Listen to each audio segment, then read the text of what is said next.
नमस्कार, मैं हूं मनोज बनू। आप देख रहे हैं इंडिया न्यूज। सबसे बड़ी बात बिहार की। बिहार में चुनाव का दौर चल रहा है और इस बीच में लगातार विपक्ष और सत्ता पक्ष में रस्साकसी भी चल रही है। सबसे ज्यादा गूंज जंगल राज को लेकर हो रही है। हालांकि विपक्ष, खासकर तेजस्वी यादव, जिस तरह से प्रदेश की कानून व्यवस्था को लेकर नीतीश सरकार को घेर रहे हैं, उन्हें लगता है कि इस मुद्दे को जमीन पर उठाने का मौका लेकर जनता के बीच जगह बना लेंगे। घटनाएं भी ऐसी हैं जिन्हें लेकर सरकार बैकफुट पर है। अब सीवान में एक एएसआई का मर्डर चुनावों के बीच बड़े सवाल खड़े कर रहा है। आखिर किस तरह इस मुद्दे को लेकर सियासत का रुख रहने वाला है, इस पर नजर रहेगी, चर्चा करेंगे। लेकिन उसके पहले एक रिपोर्ट देखिए।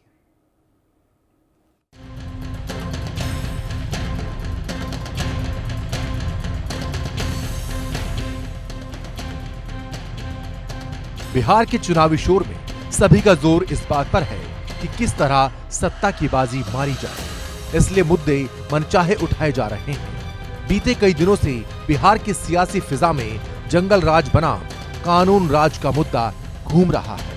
हालांकि विपक्षी महागठबंधन, खासकर तेजस्वी यादव, लगातार कानून व्यवस्था के मुद्दे पर नीतीश कुमार को घेरते रहे हैं। चाहे हत्याओं का मामला हो, महिलाओं के खिलाफ अपराध का मामला हो, हर मोर्चे पर विपक्ष नीतीश सरकार को घेरने में जुटा है। भले ही बिहार में नीतीश सरकार को सुशासन बाबू की सरकार के नाम से जाना जाता रहा हो, लेकिन बिहार में घटनाओं के मॉड्यूल ने सभी के कान खड़े कर दिए हैं। चाहे वो कारोबारी की हत्या हो, अस्पताल में घुसकर गैंगवार हो, या फिर अब दारोगा का मर्डर।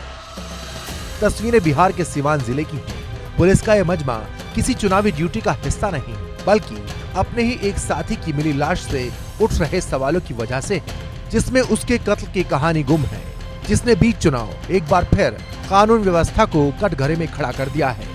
क्योंकि वारदात जिस तरह से अंजाम दी गई, वो ये बताती है कि ये महज एक गुनाह की साजिश का हिस्सा नहीं, बल्कि उसके भीतर छिपी कई परतों का पूरा पुलिंदा है।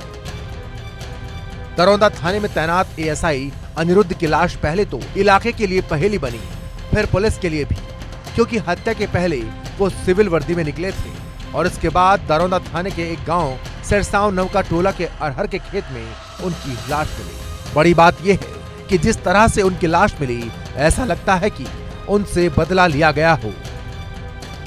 अपराधियों ने एएसआई अनिरुद्ध कुमार का चाकू या वैसे ही किसी धारदार हथियार से गला रेत दिया था। हत्या से पहले अपराधियों ने दारोगा के हाथ और पैर बांध दिए थे। पहले दारोगा की जमकर पिटाई की गई, इसके बाद किसी धारदार हथियार से एएसआई अनिरुद्ध कुमार का गला रेत दिया गया। मौका वारदात के पास से पुलिस को कुछ सुराग भी मिले हैं। बीच चुनाव दारोगा का मर्डर सियासत के लिए एक मुद्दा बन गया है। ये बात अलग है कि इसे लेकर जिस संवेदनशीलता की जरूरत है, सियासी तौर पर उसे धकेलकर चुनावी फायदा होने की कोशिश जरूर की जाएगी। लेकिन हालात चुनौतियों से परे नहीं है, भले ही मौका चुनाव का ही क्यों न हो। अपराधियों ने एक दारोगा की जान लेकर साबित कर दिया कि अपने साथी को इंसाफ दिलाने का जिम्मा अब खाकी पर है, लेकिन खादी उसके रास्ते का रोड़ा नहीं बनेगी। ये भी एक सवाल है। Bureau report, India news. विस्तार से चर्चा करेंगे, समझने की कोशिश करेंगे।